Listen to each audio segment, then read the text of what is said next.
People are generally aware after a storm, if there's physical damage to their property, they can make a claim to either repair or replace that damage. And that's true.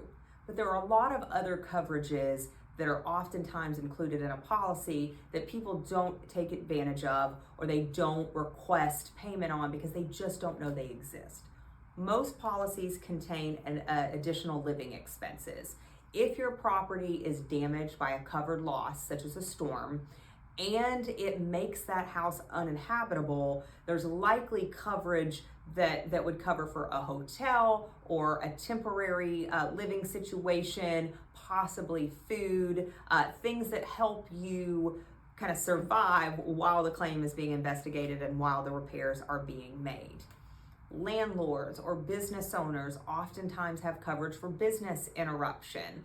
We had a claim that we resolved recently where a driver had driven into a restaurant and it caused that restaurant to have to close for a few days, and also caused them to have to lose the services of 2 or 3 booths for a long duration. And so we were able to make a claim not just to get the property damage fixed, but also to get the money that they lost through using forensic accountants and using bank records and sales records to demonstrate that they actually lost money while the claim was pending.